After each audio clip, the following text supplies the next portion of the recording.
able to do Agatha All Along was the opportunity to work with Kathryn Hahn again, both because I love her personally, but because her sense of Agatha is so enormous. There's so much there in her mind, body, spirit, and it is my job to come up with the story, but it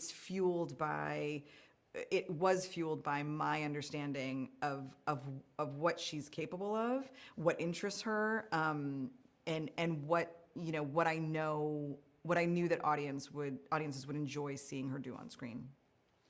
We did an enormous amount of research on witches. Like, that was really a lot of the early days in the room.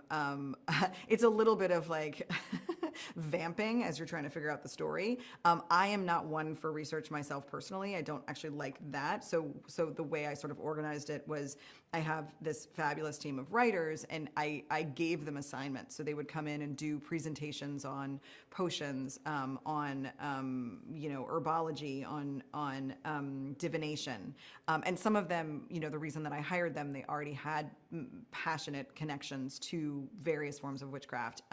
So there was that, and then we spoke to a witch, which was really impactful, and then we were sort of devouring witchy content. We had crystals in the room. We lit candles and got in trouble. On the very first day of the room, we cast a spell. We were actually remote, and so I had my lovely assistant deliver spell kits to each of the writers' home, and we lit candles together and did a spell that was called the Road Opener spell. I think that there is so much there with Agatha Harkness. That's really the challenge of making any series is, do you have enough? I come from the feature space, and so with a feature, you have, depending on who you're making the feature for, you're making an 1.5-hour movie or a 3-hour movie, depending. But it is more finite, obviously. And with TV, you need so much more. There is so much more surface area. And with Agatha, because she is a liar and a performer, and she wears so many masks, to me, it's sort of it feels infinite, because anytime you peel back a layer, there's going to be another layer of lies and performance underneath it, and that's really sort of the journey of the show, is peeling back those layers. So the Witch's Road, it's hard to remember the exact moments, the moment where that kind of clicked. We had the idea that I really wanted to put Agatha in a situation where she was forced to assemble a coven. That seemed really like a terrific opportunity for both comedy and drama, because it's just all conflict all the time. And also it had very sort of heisty vibes, and I that seemed right for her because she's a con artist. The fact that they were traveling the road, again, I think we needed what I like to call the container of what is the thing of the show, and the Witch's Road comic is terrific and much beloved, and so it was really kind of our jumping off point. It was the idea of we could take the notion of the Witch's Road, and we could really make it our own. So the tone of the series, the way that I describe it is 2 words, and it is Kathryn Hahn.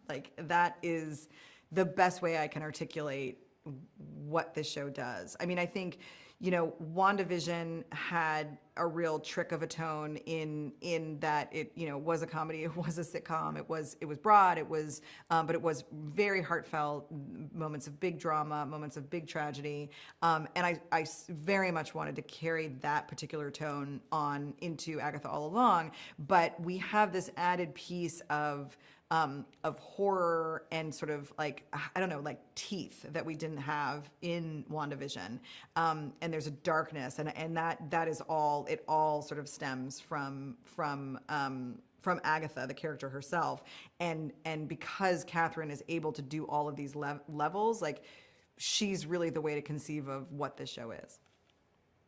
So one of the questions in creating the show was, how serious is it going to be? How far are we going to take things?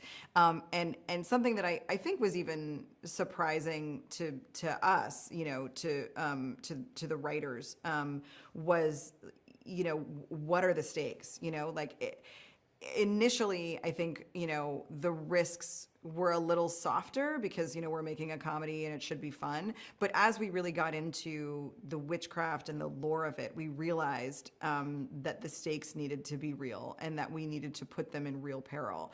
And that really dovetails with the practical element of the show, the fact that there's like a very visceral threats that are grounded in nature, that these are witches, who are centuries old, but the threats are the same, the threat of drowning, the threat of being burned, the threat, of being buried alive, of being stoned. Like this is, these were our tools and we take them really seriously.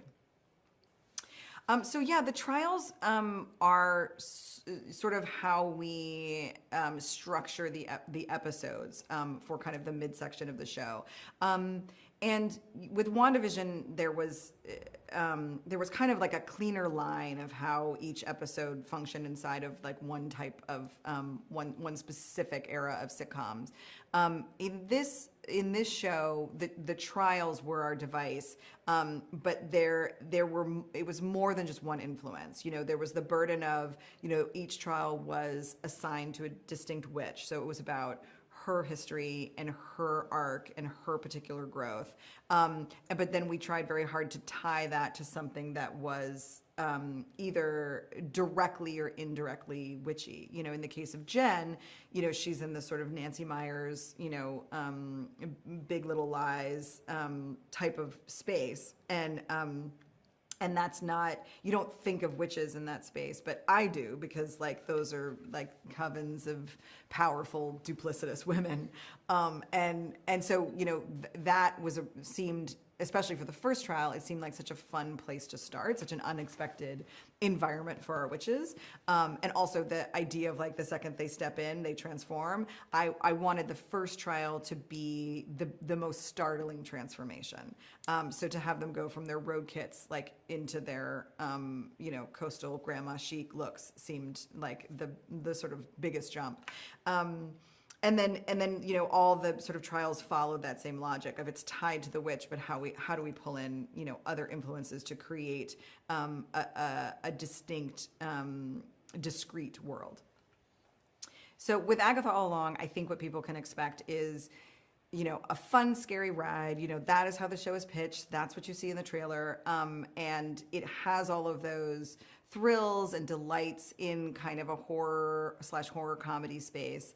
But it, very much like WandaVision, the show is front loaded with these kinds of thrills and all the theatricality of the costumes and the looks and the music.